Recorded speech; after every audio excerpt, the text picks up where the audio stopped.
बिस्मिल्लाहिर्रहमानिर्रहीम। अस्सलाम वालेकुम नाज़रीन, आप यूट्यूब चैनल देख रहे हैं। मैं इमरान ख़ान। इस वक्त जो बड़ी ख़बर है पाकिस्तान के अंदरूनी मामलात के हवाले से, वो पीडीएम का जलसा लाहौर का, उनकी तहरीक की कामयाबी के इम्कानात और वो क्या करने जा रहे हैं आने वाले दिनों में, ये वो बड़े सवालात हैं जो उठाए जा रहे हैं। आज एक मीटिंग हुई है और उसमें पीडीएम के सारे रहनुमा इकट्ठे हुए मौलाना फजलुर रहमान साहब की क़यादत में। और मरीम नवाज़ साहिबा ने इससे पहले कहा था कि आर या पार हो जाएगा 8 दिसंबर के बाद, यानी 8 दिसंबर आज की तारीख उन्होंने कहा था कि मीटिंग होगी और उसके बाद आर या पार हो जाएगा। बहुत बड़ी उम्मीद बांधी गई थी उनकी इस मीटिंग से कि पता नहीं क्या होने जा रहा है। मीटिंग हुई, मीटिंग के अंदर तमाम रहनुमा शरीक हुए। नवाज शरीफ साहब ऑनलाइन थे बरतानिया से, आसिफ अली जरदारी साहब भी ऑनलाइन थे कराची से, और बाकी रहनुमा ज़्यादातर वहाँ पे मौजूद थे। तो ये 11 जमातों की पीडीएम है जिसको मौलाना फजलुर रहमान साहब लीड कर रहे हैं। मरीम नवाज़ और बिलावल भुट्टो जो है वो अपनी अपनी पार्टी की क़यादत के तौर पे यहाँ पे मीटिंग में मौजूद थे। अब कुछ तजावीज़ हैं, पहले मैं आपके सामने रख दूँ जो तजावीज़ यहाँ पे बड़ी बड़ी पेश की गई पीडीएम की मीटिंग में, और फिर किन के ऊपर अमल हुआ और किस तरफ ये जा रहे हैं मैं आपको बता देता हूँ। नंबर 1 जो तजवीज़ मियाँ नवाज शरीफ साहब ने दी, उन्होंने कहा कि इस्तीफ़े जमा करवा दिए जाएँ मौलाना फजलुर रहमान साहब के पास। एक तो मियाँ नवाज शरीफ साहब खुद इलेक्शन नहीं लड़ पाए, नाअहल हैं। मौलाना फजलुर रहमान साहब इलेक्शन हार चुके हैं, तो सारे अरकान कौमी असम्बली अगर इस्तीफ़े जमा करवाते हैं जाके मौलाना फजलुर रहमान साहब के पास, तो वो इस्तीफ़े देंगे किसको? एक बड़ा सवाल है। मौलाना फजलुर रहमान साहब कानून के मुताबिक स्पीकर के साथ मुलाकात नहीं कर सकते क्योंकि वो रुकन असम्बली नहीं है। स्पीकर की मर्ज़ी है मिले, मर्ज़ी है ना मिले, उनके ऊपर कोई बाउंडिंग नहीं है कि मौलाना फजलुर रहमान साहब से मिलना ज़रूरी है उनके लिए। तो मौलाना फजलुर रहमान साहब के पास अगर इस्तीफ़े आ भी जाते तो वो इस्तीफ़े किसको देते या उन इस्तीफ़ों का क्या करते?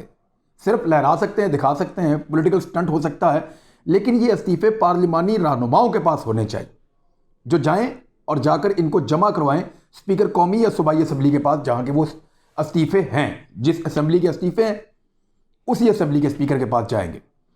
बहरहाल एक तजवीज़ ये थी कि सिर्फ MNAs जो हैं वो इस्तीफ़े देंगे, MPAs नहीं देंगे। और ये तजवीज़ के पीछे वजह यह है कि पीपल्स पार्टी के पास सिंध में हुकूमत है।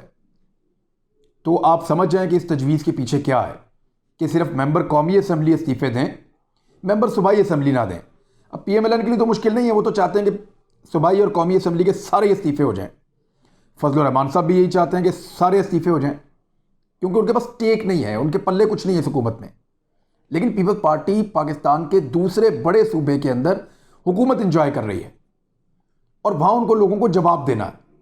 और 18वीं तरमीम के बाद वो खुद कफील है, उनके पास बहुत सारे इख्तियारात हैं। अगर वो इस्तीफ़े दे देते हैं तो फिर वहाँ उनको दोबारा इस तरह की अक्सरियत मिलती है या नहीं मिलती, ये एक बहुत बड़ा सवाल है।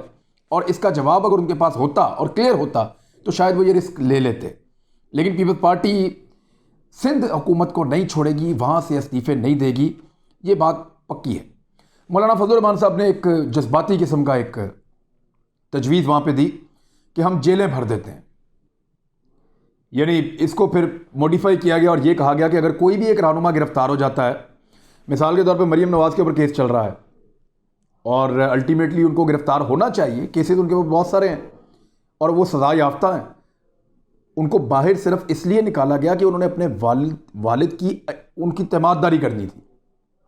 सियासत करने के लिए मरीम नवाज़ साहबा को बाहर नहीं निकाला, उनको निकाला था वालिद की तैमाददारी के लिए। और कानून के मुताबिक अगर उनको जेल में डाल दिया जाए तो इसमें कोई गलत और गैर कानूनी चीज़ नहीं है, उनको अदालत से सज़ा हो चुकी है।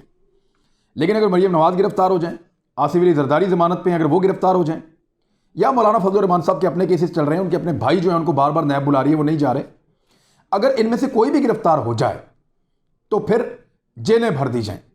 ये तजवीज़ भी एक पेश की गई मौलाना फजलुर रहमान साहब की तरफ से और बाद में इसको कुछ पॉलिटिकल पार्टीज़ ने पसंद किया और अभी इसके ऊपर कोई फैसला नहीं हुआ।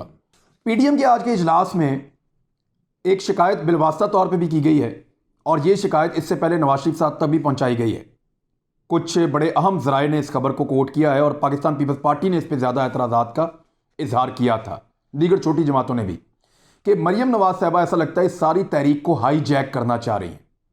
जैसे उन्होंने अपनी पार्टी को हाईजैक कर लिया है, ना शहबाज शरीफ, ना हमजा शहबाज, ना नवाज शरीफ, कोई भी नहीं, शायद खगान अब्बासी गायब, सब गायब।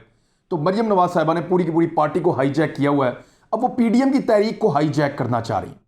जो चीज़ें पीडीएम में डिस्कस होनी होती हैं या जो एजेंडा होता है उसके ऊपर पहले से अपने बयानात दाग के एक माहौल बना रही है, और वो सारी चीज़ें ऐसे कर रही है जैसे ये सब कुछ उनकी मर्जी से हो रहा है। ये पीडीएम का फैसला नहीं है, ये मरियम नवाज का फैसला। इससे ये स्मेल आती है, ये फील आती है। तो पीडीएम के लोगों ने कहा कि जो बात होगी वो पीडीएम के प्लेटफॉर्म से होगी, और जो डिस्कशन होगी वो पीडीएम के प्लेटफॉर्म पे होगी, और जो अनाउंसमेंट होगी वो पीडीएम वाले करेंगे। ऐसा नहीं होगा कि कोई बाहर से यूं करे। नाम लिए बगैर मरियम नवाज साहबा को मुतनब्बा किया गया, लेकिन आज भी उनका शौक पूरा नहीं हुआ। वो जब जलसा कर रही थे, जब वो बात कर रहे थे फजलुर रहमान साहब, तो मरियम नवाज साहबा ने आखिर में दोबारा बात करने की कोशिश की, जिस पे उनको मना किया गया और फिर वहाँ से उनको जाना पड़ा, और फिर उनको शर्मिंदगी से ये कहना पड़ गया कि जो फजलुर रहमान साहब ने बात कर दी है वही असल बात है और हम सब की बात है।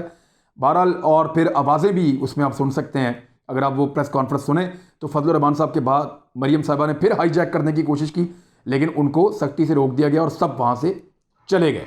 तो ये मरियम नवाज साहबा के लिए भी एक पैगाम वहाँ से दिया गया कि ठीक है आप लीडर हैं, लेकिन इतनी तेज़ी अच्छी नहीं है।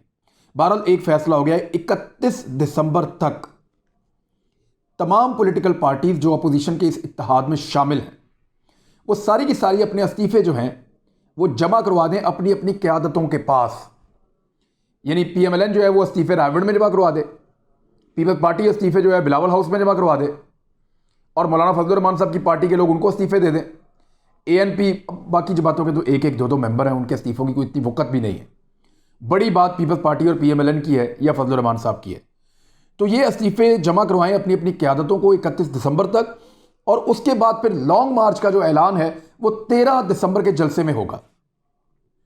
एक तजवीज़ ये भी थी कि इमरान खान साहब से इस्तीफा डिमांड किया जाए फौरी तौर पे, और आज डिमांड कर दिया जाए। लेकिन फिर यह कहा गया कि क्योंकि लाहौर में एक बहुत बड़ा जलसा करने जा रही है अपोजिशन, तो उस जलसे के अंदर यह डिमांड की जाए कि इमरान खान साहब इस्तीफा दें। लेकिन बार बार ये कहते रहे पीएमएलएन वाले, गौर से आप इस जुमले को याद करें और सुने अभी, कि हमारी लड़ाई इमरान खान से नहीं है, हमारी लड़ाई उसको लाने वालों से है। हमारी लड़ाई है जनरल बाजवा साहब से, कमर जावेद बाजवा साहब से। हमारी लड़ाई है जनरल फैज़ हमीद जो DG ISI हैं उनसे। तो आर्मी चीफ से और DG ISI से हमारी लड़ाई है। हमारी लड़ाई इमरान खान से नहीं है, इससे कोई फर्क नहीं पड़ता। तो वो जिनसे लड़ाई है उनका कहीं तस्करा ही नहीं आया, और उस तरफ किसी ने मुंह ही नहीं किया। ना जनरल फैज़ हमीद से कोई इस तरह का मुतालबा किया गया, ना जनरल बाजवा साहब के बारे में किया गया। उनके ऊपर सिर्फ कीचड़ उछाला जाएगा, उनको सिर्फ गंदा करने की कोशिश की जाएगी, उनके खिलाफ प्रोपेगेंडा किया जाएगा। ये अपने जलसों के अंदर इस तरह करेंगे और उनके ऊपर दबाव बढ़ाएंगे कि जब इमरान खान को हम हटाने वाले हो तो आपने बीच में नहीं आना, इमरान खान को रेस्क्यू कोई ना करे और हमारे रास्ते में कोई ना आए।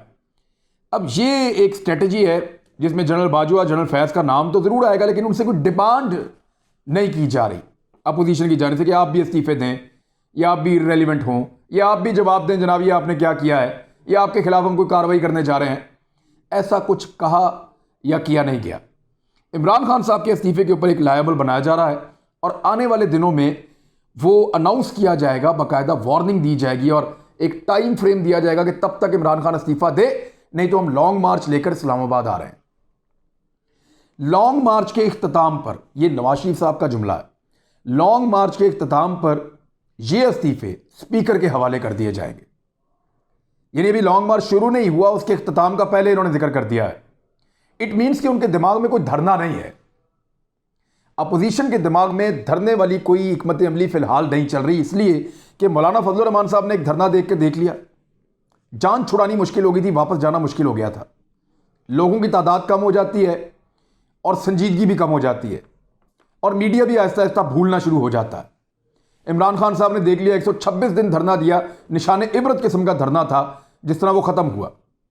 तारुल कादरी साहब भी धरने से भागे, जिनके पास बहुत सारे लोग थे।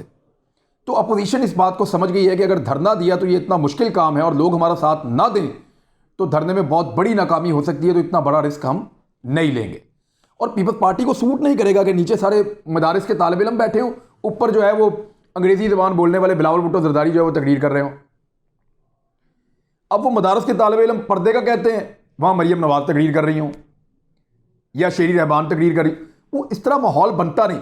इनकी मदारस के तालब इलम इकट्ठे किए जा सकते हैं 10-15 हज़ार, उनको वहाँ बिठाया जा सकता है इस्लामाबाद में, लेकिन जिस तरह का क्राउड पीपल्स पार्टी का या PMLN का है वो उनके साथ इकट्ठा नहीं हो सकता, वो मिक्सअप नहीं हो सकते आपस में, वो एक दूसरे की जिद हैं।